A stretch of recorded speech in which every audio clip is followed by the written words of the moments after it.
Gravitational harmonics failing to resolve. Warp bubble stability degrading. Increase output to maximum. Increasing warp output to maximum. It's happening again.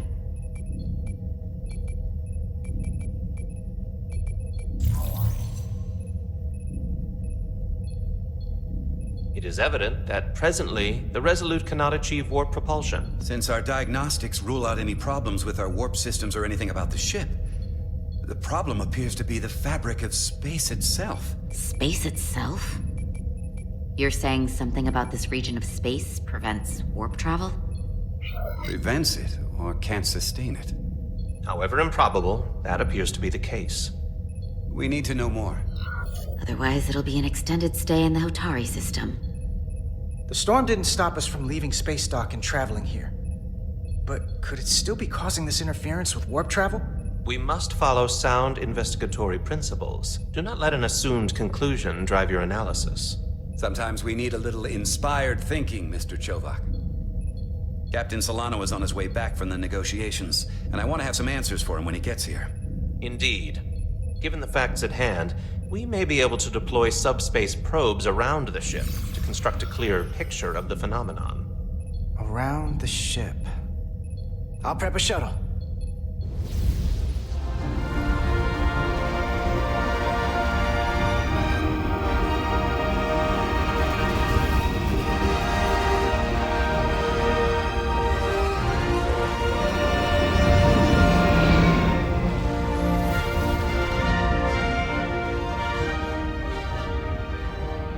Setting up a waypoint at a distance roughly corresponding to the edge of our warp field. When we get there, I'll deploy the first probe.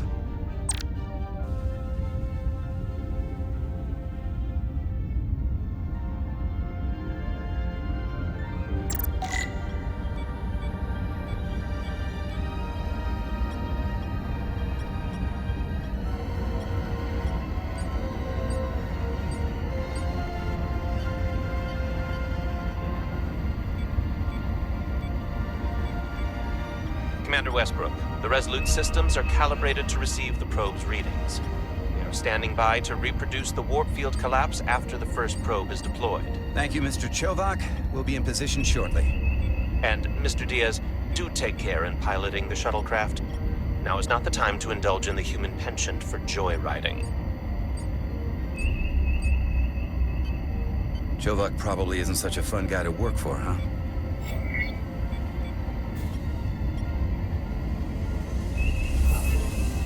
Nah, Lieutenant Commander Chovak's not so bad. You know, once you get used to him. And, I've learned a lot working under him. I have a feeling I'm going to have to work harder to be a political animal like you, with this new first officer coming aboard.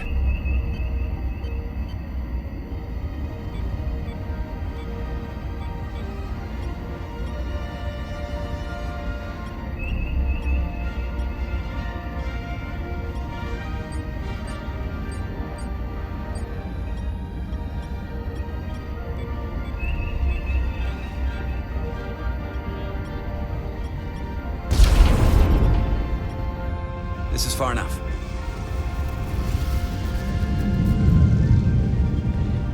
Transporting the first probe into position.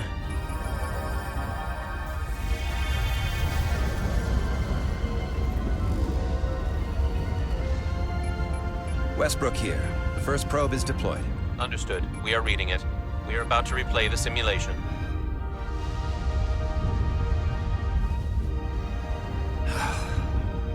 Problem?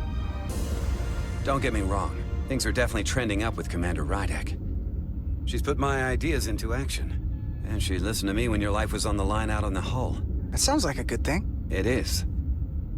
But I'm still trying to figure out if she's right for the job. She didn't go through what the rest of us did. Still got chosen to be #1. Can't tell if she was actually siding with me, or if we just fell on the same side.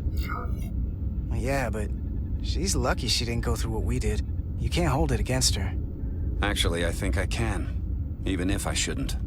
Test is running. Warp field collapse in 3, 2, 1, mark.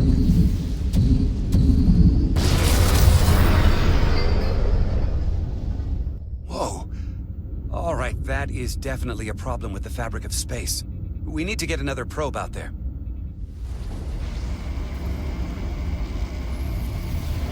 With 2 points of data, the Resolute and the probe, we've managed to get an interference pattern. I'm setting a waypoint to a particularly strong area of interference. We'll deploy the second probe there.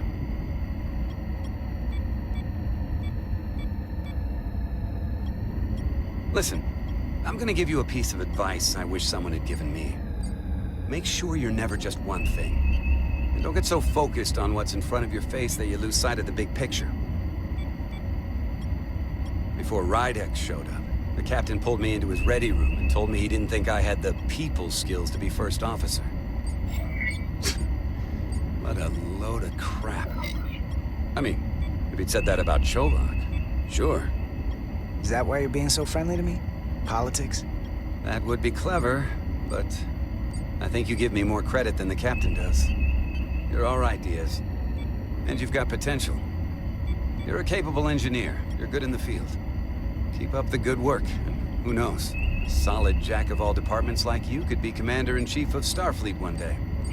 Hell, Admiral Jellicoe started as a shuttle pilot. And there are places to go in the enlisted ranks, too. Of course, if you get an officer's commission, they'll put you on another ship. You know, I'd be the best leader Starfleet ever had. Lower decks always have to fix all the problems Command causes. Maybe I just save everybody some steps. Well, don't forget about us little people when you're running things. Of course not. You gotta remember where you came from.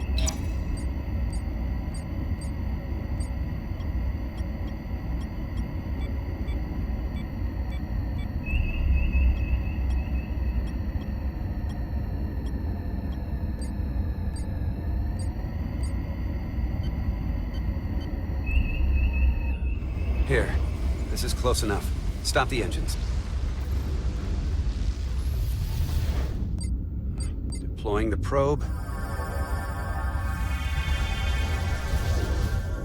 Westbrook to Commander Chovak. We're ready for another sampling of data. Very good. Running the simulation again. Warp field collapse in 3, 2, 1. On. There it is again. I saw it. It seems to be directional. Well, what about the scans? Anything?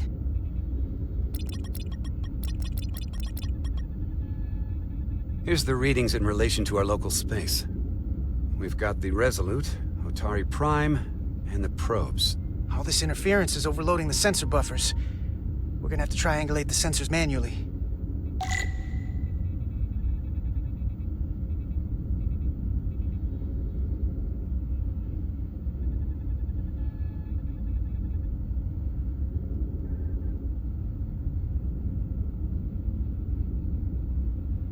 We got something.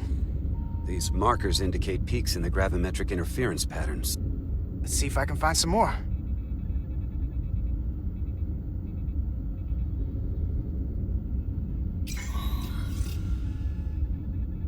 Hold up.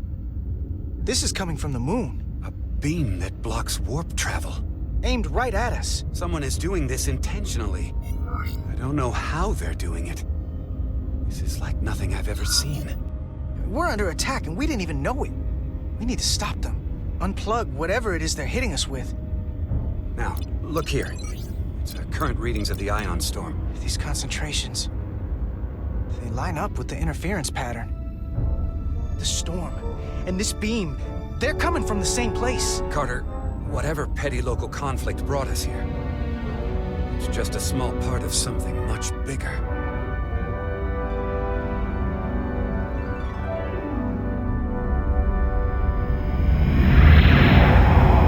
Presently, we don't have an explanation for how they're doing this. But one thing is clear. This is no fluke.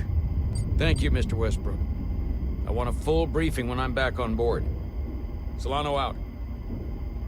A targeted weapon that inhibits warp travel. Coming from the moon Tau. That would explain the difficulties my shuttle encountered. More importantly, the tenor of the Hotari during the negotiations. And here I thought the Elydians would be the problem. Coming to peace talks in a warship. This wasn't supposed to be so complicated. For all their posturing, every indication is that the Illidians are afraid of the Hotari. They didn't bring their warship as a threat. They brought it because they're scared. From everything we witnessed, I would say that is highly likely. But what are they afraid of? Tylus, the Hotari representative, said she thought they found something in the mines. Galvin and Sidron brought it back to the palace, but they're keeping it under tight security. She's going to investigate it. I gave her my tricorder. I expect she'll contact us soon. You found an ally. Why would Tylus help us? Go behind her people's back? It's a fair question, considering. She doesn't like the way Galvin and Sidron have been manipulating the situation. And the Queen. Working with us to go around them isn't the same as betraying her people. That may be true. She's certainly more likely to help than the other Hotari we've met. That raises another question. Specifically, what do the other Hotari have to gain in bringing us here, only to make this hostile maneuver against us? There must be some motivation. Unless they changed their minds between when they asked and when we got here. Given their indifference to the negotiations, and what we now know about this warp-disrupting weapon, it's almost as if they want to start a war. And Sidron was convinced the only thing the Illidians respect is force. I would say he's right about that. But at least they know when to hold back. But that does not explain why they would turn their aggressions against us. I don't think the Illidians know what's really down on that moon either. Major Armintas said the revolt defied explanation. That the Hotari miners somehow harnessed the energy of the storm. Harness the energy of the storm? Doing that is beyond even our capabilities. So is a weapon that disrupts warp travel. There have been civilizations and entities, both past and present, far more technologically advanced than the Federation. The Illidians and Hotari don't fall into that category. But that is all the more reason to investigate further. Commander Rydek, sorry to interrupt. We've received an urgent call from Hotari. The Queen's advisor, Tylus, has asked to speak with you. Put her through.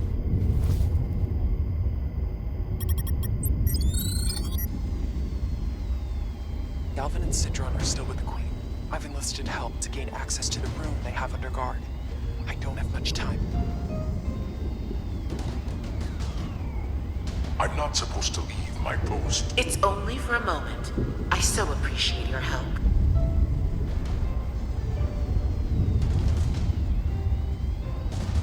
I found something. I'm sending you a scan.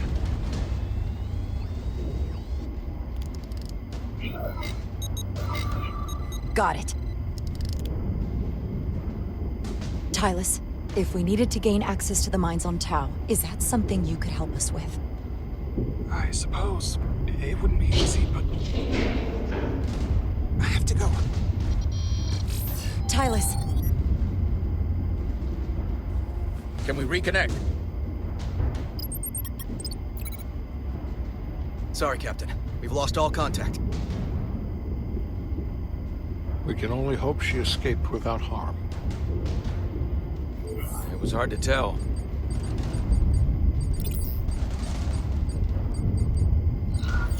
Tylus wouldn't have offered to help if she didn't know what she was doing. That's a lot of faith in someone we barely know. Let's see the scan of whatever the hell that was.